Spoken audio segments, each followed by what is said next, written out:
सबसे पहले तो लायर्स फॉर डेमोक्रेसी को मैं धन्यवाद करूंगा कि उन्होंने इतना अच्छा सब्जेक्ट चुना। आज के दौर में जो भय का वातावरण पूरे देश में बन रहा है, या ये कहें कि बनाया जा रहा है, उसमें कॉन्स्टिट्यूशन सुरक्षित रहेगा या नहीं रहेगा, ये अपने आप में एक प्रश्न है। एक तरफ हम आज़ादी का 75वां अमृत महोत्सव मना रहे हैं और संविधान दिवस की पूर्व संध्या पर हम लोग आज चर्चा कर रहे हैं attack on constitution in the name of casteism, communalism and fascism. अभी 2 दिन पहले ही माननीय सर्वोच्च न्यायालय इस बात पर चिंता जाहिर कर रहा है कि पूरे देश की सरकार चुनने की प्रक्रिया जो इलेक्शन कमीशन के हाथ में होती है, उस पे बैठे हुए लोग प्रधानमंत्री के खिलाफ भी कोई पिटीशन हो तो उस पर कार्रवाई करने का दम रखते हैं या नहीं रखते हैं। और दूसरी तरफ सर्वोच्च न्यायालय को यह जजमेंट देना पड़ता है कि जो लोग भय का वातावरण पैदा कर रहे हैं, हेट स्पीच देते हैं, ऐसे लोगों के खिलाफ पुलिस कार्रवाई नहीं करती, उनको करनी चाहिए। अगर पुलिस कार्रवाई नहीं करेगी तो सर्वोच्च न्यायालय ऐसे लोगों के खिलाफ कंटेम्प्ट ऑफ कोर्ट प्रोसीडिंग शुरू करेगा। मैं समझता हूं कि ये हालात पैदा नहीं होने चाहिए थे। कोर्ट को ये जजमेंट देनी पड़े, यानी कोर्ट को खुद आकर भारत के संविधान की रक्षा के लिए एक तरीके से फाइटर के तौर पर उतरना पड़े, ये मुझे लगता है कि देश के स्वतंत्रता सेनानियों ने और संविधान निर्माताओं ने ऐसा नहीं सोचा था। जो संविधान बनाया वो इतना बैलेंस तरीके से बनाया, मैं समझता हूँ दुनिया का सर्वश्रेष्ठ संविधान है।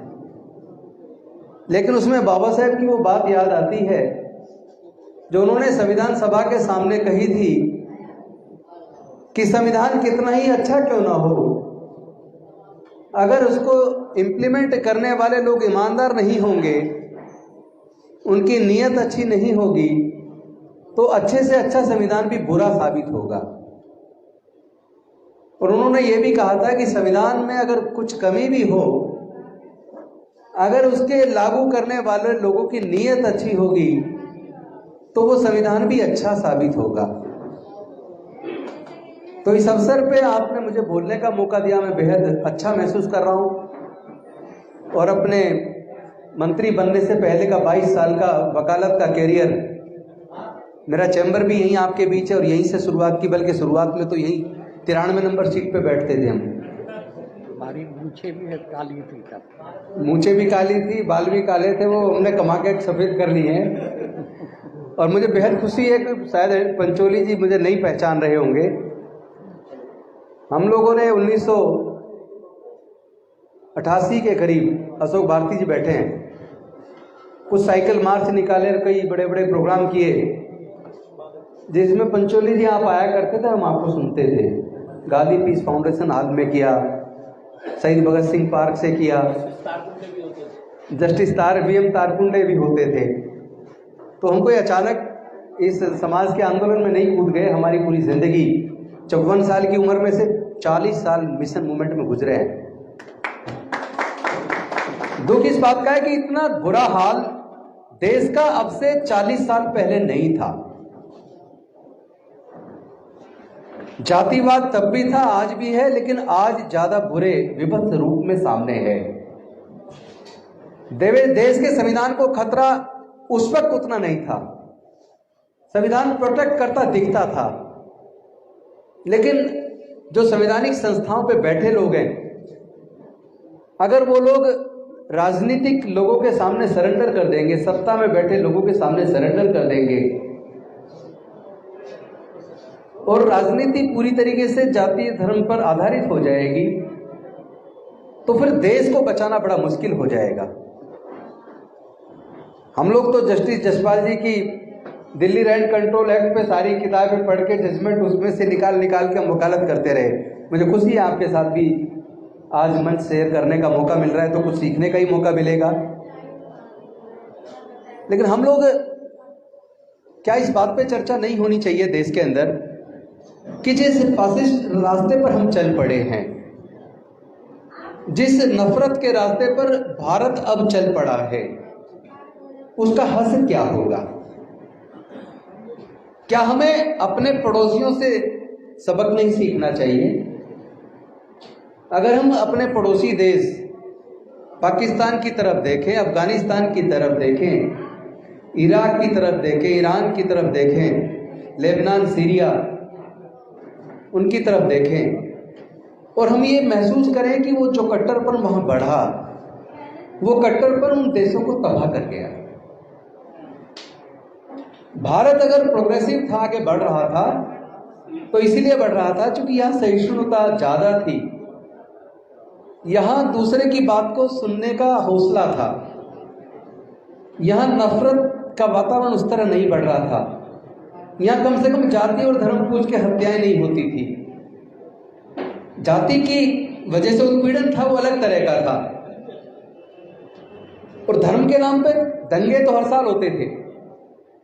लेकिन जो विभत्स रूप सामने अब आ रहा है, उसमें जो सपोर्ट, सत्ता का सपोर्ट डायरेक्ट इनडायरेक्ट दिखता है, और अब तो मुझे ये कहते हुए दुख भी हो रहा है, जस्टिस साहब के सामने मैं बोल रहा हूँ और बड़े सोच विचार के बोल रहा हूँ, अब तो सर्वोच्च न्यायालय और उच्च न्यायालय के जजमेंट में भी कई बार न्याय नजर नहीं आता।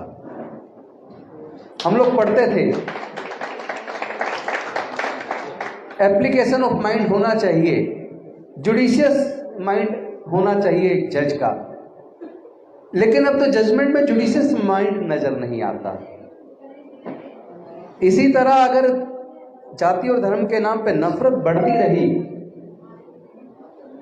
अगर इसी तरह संविधान से और सर्वोच्च न्यायालय से भी ज्यादा ताकतवर देश की सत्ता में बैठे लोग हो जाएंगे और लोग इस फिराक में रहेंगे कि आप जज की कुर्सी से जैसे ही हटते तुरंत आप राज्यसभा के सांसद बन जाएं, कहीं चेयरमैन बन जाएं, तो फिर न्याय की उम्मीद कैसे करेंगे? लोग देश में आज भी इस कोर्ट के ऊपर भरोसा करते हैं।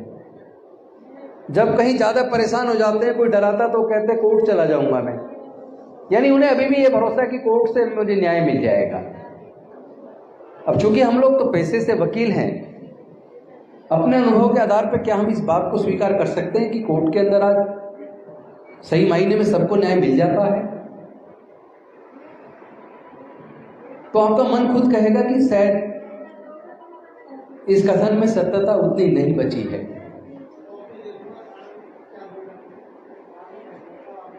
आखिर भारत एक विविधताओं का देश है। भारत में हर 50 किलोमीटर पर भाषा बदल जाती है, संस्कृति बदल जाती है। इस विविधताओं में भारत को एकजुट रखना अपने आप में बहुत मुश्किल था। आजादी के समय लगभग 565 रियासतें थी। 565 रियासतों को, और उसमें अलग प्रकार की भाषा बोलने वाले, अलग प्रकार की संस्कृति को मानने वाले लोग, उनको एकजुट रखना कितना मुश्किल होगा। अगर वो आज भारत एकजुट है तो मैं इसका क्रेडिट भारत के संविधान को देना चाहूंगा, डॉक्टर बाबा साहेब अम्बेडकर जी को देना चाहूंगा। जितना ज्यादा भारत के संविधान पर खतरा बढ़ेगा, उतना ही भारत की एकता और अखंडता को बनाए रखना मुश्किल हो जाएगा। जितना ज्यादा भारत कट्टरपन की तरफ बढ़ेगा, उतना ही भारत के हालात पाकिस्तान और अफगानिस्तान, इराक जैसे हो जाएंगे। और सबसे ज्यादा शर्म तब आती है, भारत से पूरी दुनिया को मानवता और शांति का संदेश बुद्ध के धम्म से भारत से गया। पूरे दुनिया के अंदर 56 बौद्ध देश हैं और 128 देशों में बौद्ध धम्म है। धम्म में और धर्म में अंतर लोग नहीं करते। धर्म चलता है धर्म शास्त्र से, धम्म चलता है वैज्ञानिक दृष्टिकोण से। धर्म में धर्मशास्त्र के खिलाफ बोलने की आजादी नहीं है। पाखंडवाद, रूढ़िवादिता और न जाने क्या क्या है, अंधविश्वास है। धम्म में कोई पाखंडवाद, अंधविश्वास के लिए स्थान नहीं है। और ये धम्म जो समता, स्वतंत्रता, बंधुता, न्याय, प्रज्ञा, शील, करुणा और मैत्री की बात करता है, जिसने भारत को पूरे दुनिया में गौरवान्वित करने का काम किया है। अगर हम भारत को वो गरिमा वापस देना चाहते हैं जो भारत सोने की चिड़िया था, तो हमें उस व्यवस्था को अपनाना पड़ेगा जिस व्यवस्था से भारत सोने की चिड़िया बना। क्यों दुनिया से छात्र पढ़ने के लिए नालंदा यूनिवर्सिटी, विक्रमशिला यूनिवर्सिटी आते थे? तो कुछ तो अलग था ना। तो आज भारत में लोग विदेश से पढ़ने नहीं आ रहे, भारत के लोग विदेश में पढ़ने के लिए लालायित रहते हैं। हमारी शिक्षा नीति इतनी कमजोर क्यों हो गई? हमने एक सर्वे किया था कि भारत में सर्वोच्च न्यायालय में और उच्च न्यायालय में जितने जजेज हैं वो सरकारी स्कूलों से पढ़े हैं या प्राइवेट से पढ़े हैं। भारत में जितने senior bureaucrat, senior doctor, senior engineer, senior scientist हैं, सीनियर प्रोफेसर्स हैं, वो सरकारी स्कूलों से पढ़े हैं या प्राइवेट से पढ़े हैं। हमारे सर्वे में ये निकल कर आया कि 98% लोग सरकारी स्कूलों से पढ़े हैं, चाहे वो सर्वोच्च न्यायालय के जजेज हों, चाहे उच्च न्यायालय के जजेज हों, चाहे वो सीनियर ब्यूरोक्रेट्स हों, सीनियर डॉक्टर्स हों, सीनियर इंजीनियर्स हों, सीनियर प्रोफेसर्स हों, सीनियर साइंटिस्ट हों। इसका मतलब सरकारी स्कूलों में पढ़ने का स्तर इतना अच्छा था और भारत के संविधान के प्रति लोगों में आस्था भी उतनी ही ज्यादा अटूट थी। फिर ऐसी कौन सी मजबूरी हो गई कि धीरे धीरे प्राइवेटाइजेशन बढ़ता चला गया, सरकारी स्कूल कमजोर होते चले गए, प्राइवेट स्कूल खुलते चले गए, प्राइवेट कॉलेज खुलते चले गए। ऐसी कौन सी मजबूरी थी? इसके बारीकी में जाकर हमने उसका रिसर्च किया तो इसका कारण क्या है। जब इतने अच्छे रिजल्ट्स सरकारी स्कूल से पढ़ने वाले लोग भारत को विकास के रास्ते पर ले जा पाए और उसी दौरान भारत में कितने सारे एंटरप्राइज बने, कितनी सारी गवर्नमेंट लिमिटेड कंपनियां बनी, और वो जब से प्राइवेटाइजेशन शुरू हुआ वो सरकारी कंपनी घाटे में चली गई जो फायदे में हुआ करती थी वो बिकती जा रही हैं। सरकारी इतने सारे उपक्रम बंद हो गए। तो अगर प्राइवेट में ज्यादा काबिलियत थी तो भारत तरक्की के रास्ते में बहुत ज्यादा आगे निकल जाना चाहिए था। वो पिछड़ क्यों गया? और उस वक्त के पढ़ाई का खर्च इतना कम होता था। मैं अगर अपने पढ़ाई की बात करूं, नर्सरी से लेकर लॉ करने तक जितना टोटल मेरी पढ़ाई का फीस पे खर्च हुआ होगा, मैंने जोड़ा था एक दिन। तो मैंने अपने बड़े बेटे की एडमिशन जब मैंने कराया प्राइवेट स्कूल में उस वक्त, तो जितनी पूरी जिंदगी में मेरी फीस खर्च हुई उतनी केवल मेरे बेटे के एडमिशन पे खर्च हुई। तो हम कहाँ जा रहे हैं, किधर बढ़ रहे हैं, किस दिशा में जा रहे हैं? मुझे लगता है कि हमें इस मुद्दे पे गंभीरता से सोचना चाहिए। केवल ये चिंता लोगों को लगे कि जो लोग उनके यहाँ हजारों साल से गुलाम थे, जो मुफ्त में 15-15 घंटे काम करते थे, इस सरकारी एजुकेशन सिस्टम में जब उनका पढ़ने का मौका मिला तो वो लोग पढ़ने लिखने में आगे आए और गरीब से गरीब मजदूर के बच्चे भी जज, engineer, doctor, collector, scientist, professor बनने लगे। तो उनको तकलीफ हो गई और उन्होंने उन्हीं को रोकने के लिए उन्होंने सोचा कि अगर गरीबों के बच्चे पढ़ लिख कर जज, engineer doctor, collector, scientist, professor बनेंगे, तो उनके बच्चों के सामने कंपटीशन खड़ा होगा। उनकी फैक्ट्रियों में सस्ते मजदूर कहाँ से आएंगे? एक साजिश हमसे 40 साल पहले रची गई संविधान को खत्म करने की। वोट सबका चाहिए, वोट देने वाला वही वर्ग है, मेजॉरिटी पॉपुलेशन उनका है, तो वोट चाहिए तो डायरेक्ट तो खत्म नहीं कर सकते थे, तो इनडायरेक्ट खत्म किया। एक तरफ एजुकेशन को धीरे धीरे प्राइवेट स्कूल खोलते गए, प्राइवेट कॉलेज खोलते गए और सरकारी बंद करते चले गए। एक सर्वे और हमने किया तो आरटीआई लगा के सूचना ली, तो आपको जान के ताज्जुब होगा, पिछले 15 सालों में करीब 2.25 लाख सरकारी स्कूल बंद हो गए। ये मेरा डाटा नहीं है, गवर्नमेंट ऑफ इंडिया का डाटा है।